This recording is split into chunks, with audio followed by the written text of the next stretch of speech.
নমস্কাৰ বন্ধুসকল, মই আপোনালোক সকলোকে মোৰ চেনেললৈ স্বাগতম জনাইছোঁ। বন্ধুসকল, মোৰ নাম গোবিন ৰাজ শৰ্মা, এজন এষ্ট্ৰবাস্তু এক্সপাৰ্ট নিউমেৰলজিষ্ট। বন্ধুসকল, আপোনালোকৰ সুবিধাৰ্থে মই এই চেনেলটোত বাস্তুৰ সম্পৰ্কে, সংখ্যাতত্বৰ সম্পৰ্কে, জ্যোতিষৰ সম্পৰ্কে, তাৰ লগতে তন্ত্ৰৰ বিভিন্ন প্ৰয়োগৰ ভিডিঅ'সমূহ ইয়াত আপলোড কৰি থাকোঁ।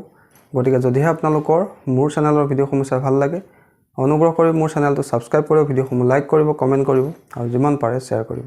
বন্ধুসকল, আজি মই আপোনালোকৰ লগত বাস্তুৰ এটা অত্যন্ত গুৰুত্বপূৰ্ণ বিষয়ক লৈ আলোচনা কৰিবলৈ আগবাঢ়িছোঁ। গতিকে অনুগ্ৰহ কৰি ভিডিঅ'টো শেষলৈকে চাব, যাতে সম্পূৰ্ণ কথাখিনি বুজি পায়। বন্ধুসকল, আজি মই আপোনালোকৰ লগত আলোচনা কৰিবলৈ আগবাঢ়িছোঁ টি পইণ্ট হাউচৰ সম্পৰ্কে। আৰু এই টি পইণ্ট হাউচত থাকিলে আমাৰ কি কি সমস্যা হয় আৰু সেই সমস্যাৰ প্ৰতিকাৰ হিচাপে, ৰেমেডি হিচাপে আমি কি কৰা উচিত। বন্ধুসকল, বাস্তুশাস্ত্ৰত এই টি পইণ্ট হাউচৰ সম্পৰ্কে বিভিন্ন গুৰুত্বপূৰ্ণ তথ্য দিয়া হৈছে। এই টি পইণ্ট হাউচনো কি প্ৰথমে জানি লওক। বন্ধুসকল, যদি আপোনাৰ ঘৰটো সন্মুখত কোনো এটা ৰাস্তা আহি টাচ কৰে আৰু আপোনাৰ ঘৰৰ সন্মুখত সোঁফালে বাওঁফালে ৰাস্তা গৈ থাকে, অৰ্থাৎ আপোনাৰ ঘৰটো সন্মুখত চিধাকৈ এটা ৰাস্তা থাকে আৰু আপোনাৰ ঘৰটো বাওঁফালে আৰু সোঁফালে দুটা ৰাস্তা যায়, এই ধৰণৰ ঘৰক কোৱা হয় টি পইণ্ট হাউচ।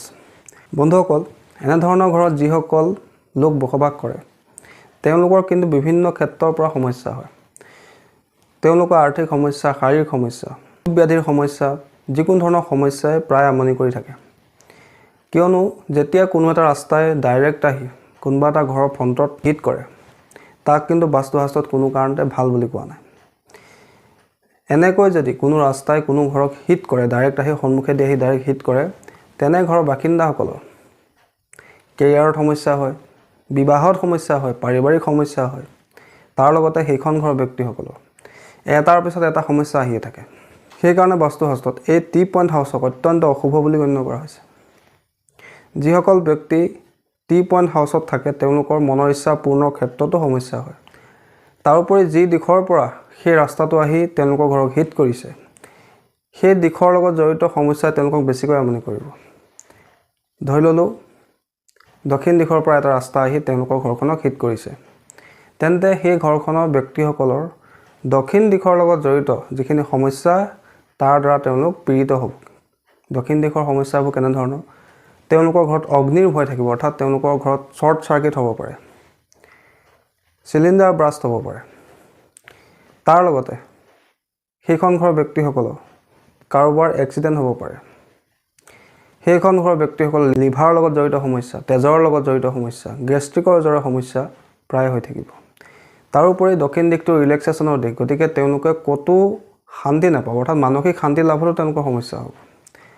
তাৰোপৰি এই দিশটোক কোৱা হয় নেম আৰু ফেমৰ দিশ, অৰ্থাৎ যশমান কীৰ্তি লাভৰ দিশ। গতিকে তেওঁলোকৰ সমাজত যশমান কীৰ্তি লাভৰ ক্ষেত্ৰতো সমস্যা হ'ব। তাৰোপৰি সেইখন ঘৰৰ ব্যক্তিসকল শ্বৰ্ট টেম্পাৰো হ'ব পাৰে।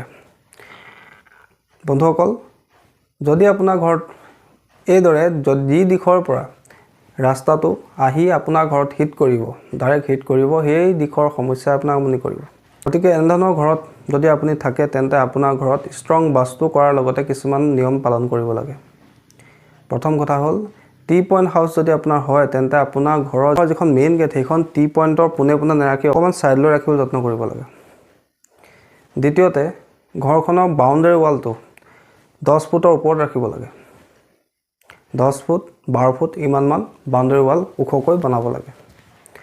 তাৰোপৰি গেটখনৰ বাহিৰৰ ফালে, টি পইণ্ট হাউচৰ গেটখনৰ বাহিৰৰ ফালে এখন বগোৱা মিৰৰ লগাব লাগে। বগোৱা মিৰৰ এটা ফেংচুই ৰেমেডি হয়।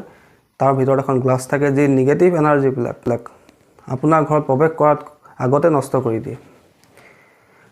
যিটো দিশেদি ৰাস্তাটো আহি হিট কৰিছে, সেই দিশলৈ মুখ কৰি সেইখন ঘৰৰ মুখ্য দুৱাৰখন নিৰ্মাণ কৰিব নালাগে। অৰ্থাৎ দক্ষিণ দিশৰ পৰা যদি ৰাস্তাটো আহি আপোনাৰ ঘৰখনক হিট কৰিছে, তেন্তে আপোনাৰ ঘৰৰ মুখখন কেতিয়াও দক্ষিণ দিশৰ পিনে ৰাখিব নালাগে। তাৰ পৰিৱৰ্তে পূব দিশলৈ বা উত্তৰ দিশৰ ফালে ৰাখিবলৈ যত্ন কৰিব লাগে। বন্ধুসকল, এইদৰে যদি আপোনাৰ ঘৰখনো এনেধৰণৰ টি পইণ্টত আছে, অৰ্থাৎ চিধা আহি কোনোবা এটা ৰাস্তাই আপোনাক হিট কৰিছে, তেন্তে আপোনালোকে এইখিনি কথাও ধ্যান ৰাখিব লাগে। তাৰোপৰি যদি আপোনাৰ এই টি পইণ্ট হাউচটো গলিটোৰ শেষত হয়, অৰ্থাৎ কোনো এটা গলিয়েদি আপুনি সোমাই গৈছে, সেই গলিটো একেবাৰে শেষত আপোনাৰ ঘৰটো আছে, তেন্তে তেনে স্থানত ঘৰ নবনোৱাই ভাল বুলি বাস্তুশাস্ত্ৰত কোৱা হৈছে। যদি আপোনাৰ ঘৰখন কোনো এটা গলিৰ একেবাৰে শেষৰ ঘৰটো হয় আৰু টি পইণ্টত আপোনাৰ ঘৰটো পৰি আছে, তেনে স্থানত বসবাস নকৰাই মংগল। বন্ধুসকল, কিয়নো টি পইণ্ট হাউচ বা আপোনাৰ যিকোনো এটা গলিয়েদি সোমাই গ'লে একেবাৰে শেষৰ যিটো ঘৰ থাকিব, কিয়নো এনেধৰণৰ ঘৰত বেছিকৈ নিগেটিভ এনাৰ্জি প্ৰভাৱ পৰে। এটা গলি একেবাৰে শেষৰ ঘৰটোত, ধৰক এটা গলিয়েদি আপুনি সোমাই গ'ল একেবাৰে শেষৰ ঘৰটোত আৰু টি পইণ্টত থকা ঘৰত সদায় বেছিকৈ নিগেটিভ এনাৰ্জি প্ৰভাৱ পৰে। গতিকে তেওঁলোকে নিজৰ ঘৰখনক সুৰক্ষিত ৰাখিবৰ কাৰণে ষ্ট্ৰং বাস্তুৰ সহায় ল'ব লাগে। আৰু যদি আপোনালোকৰ ঘৰটো টি পইণ্টত আছে আৰু একেবাৰে গলিটোৰ শেষত আছে, তেন্তে আপোনালোকে সেই স্থানত ঘৰ নবনোৱাই ভাল বন্ধুসকল। কিয়নো সেই স্থানত ঘৰ নিৰ্মাণ কৰিলে আপোনালোকৰ নানান সমস্যা এটাৰ পিছত এটা আহি থাকিব। আপোনালোকৰ উন্নতি প্ৰগতি স্থবিৰ হৈ যাব পাৰে, ব্যৱসায়ত সমস্যা হ'ব পাৰে, পাৰিবাৰিক সমস্যা আপোনালোকক আমনি কৰিব পাৰে। বন্ধুসকল, আশা কৰিছোঁ আজি আপোনালোকে গম পালে যে টি পইণ্ট হাউচ বুলি কাক কোৱা হয়। যদি আপোনাৰ ঘৰখন টি পইণ্টত আছে, তেন্তে সেই টি পইণ্টৰ নিগেটিভিটি দূৰ কৰিবৰ কাৰণে আপুনি কি কৰিব লাগে। বন্ধুসকল, আশা কৰিছোঁ আজি আপোনালোকৰ এই বিষয়টো সম্পৰ্কে জানি ভাল লাগিল। আশা কৰিছোঁ আপোনালোকৰ ভিডিঅ'টো ভাল লাগিলে। যদি ভাল লাগিলে অনুগ্ৰহ কৰি ভিডিঅ'টো লাইক কৰি দিব, কমেণ্ট কৰিব আৰু মোৰ চেনেলটো ছাবস্ক্ৰাইব কৰিব। ধন্যবাদ।